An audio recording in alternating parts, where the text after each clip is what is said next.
हमेशा कहती थी, तो वास्तविक हमारा मित्र और दुश्मन कौन है हमें परखना चाहिए।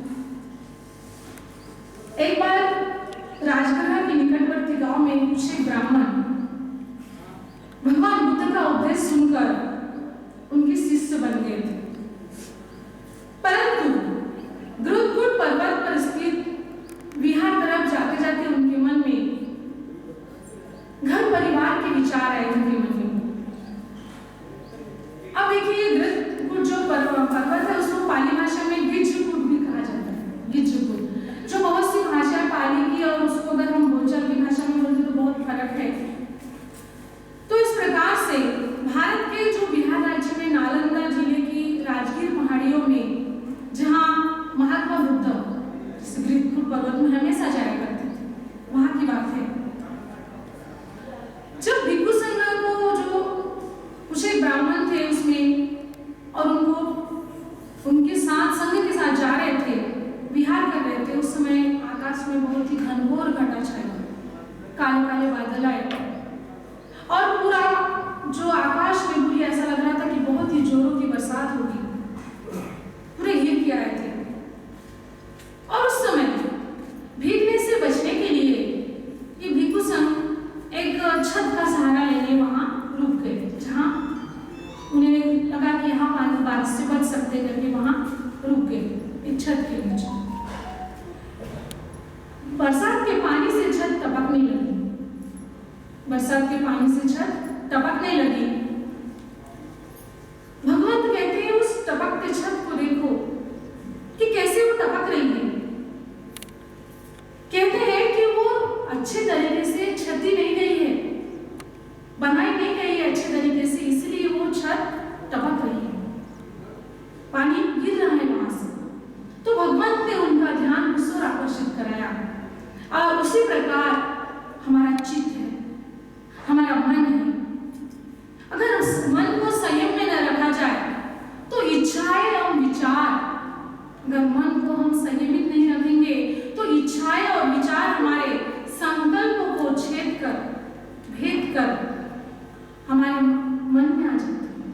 अगर हम एक चित्त है, संयमित नहीं है, एक चित्त है तो ठीक है, लेकिन संयमित नहीं है तो हमारे अंदर जो विचार है वो भेद कर हमारे मन के पास आते हैं और हमारी साधना में बाधा हो जाती है। भगवान कहते हैं मन को चित्त कैसा है, मन कैसा है, चंचल है, एक जगह नहीं रहता है, कहीं और चला जाता है। और बुरे विचार जल्दी स्थान बनाते हैं और अच्छे विचार समय से स्थान बनाते हैं। तो सद्विचार ही हमें सन्मार्ग की ओर लेके जाएंगे।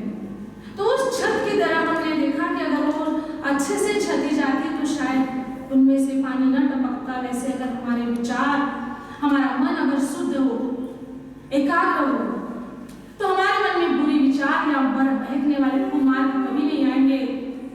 इसको समझाते हुए कहना चाहूंगी कि मेरा पहले मैं हुआ, मुझे न मारे कोई। यानी यहाँ पर कवि दादू संत हुए हैं, दादू दयाल संत हुए हैं। वो कहते हैं कि मेरा पहले मैं हुआ, मेरा पहले मैं हूँ, मैं यानी अहम, ईगो। हमारे दुश्मन कोई नहीं, हम ही अपने दुश्मन हैं, हम ही दुश्मनी मोल ले लेते हैं। मेरा पहले मैं हुआ, मुझे न मारे कोई। मेरा दुश्मन यानी मैं यानी अहम, मेरा कोई दुश्मन नहीं होता, मेरा मन ही मेरा दुश्मन है। मैं ही मुझको मारता, मैं मर जीवा हूँ, मेरा मन ही मुझको मारता है, मेरे अपने किए गए कार्य ही मुझे मारने को अग्रसर होते हैं। इसलिए मन को संयमित रखिए। एक क्षण का आपका निर्णय आपको जीवन में गलत बना देता है।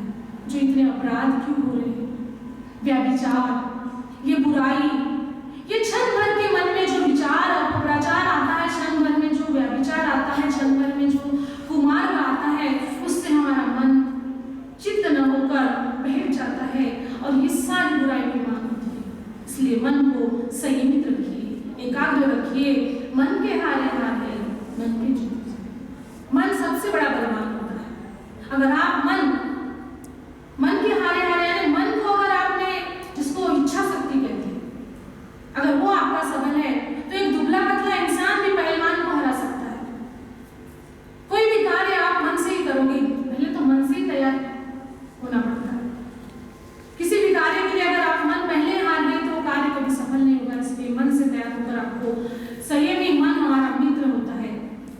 असंयमी मन हमारा शत्रु होता है। इरादे नेक हो तो सपने भी साकार होते हैं, अगर सच्ची लगन हो तो रास्ते आसान होते हैं। तो सच्चे इरादे से हमें क्या करना है? एकाग्र चित्त होकर कार्य करना है। बुद्ध के वचन बेहद ही हमें जीवन में आगे बढ़ाने वाले हैं। हमारा चित्त ही हमारा मित्र है, और हमारा जैसे मन संयमित है तो मित्र है, असंयमित है तो दुश्मन है। तो इस प्रकार से आज की इस स्थिति को देखते हुए मैंने संक्षिप्त में अपनी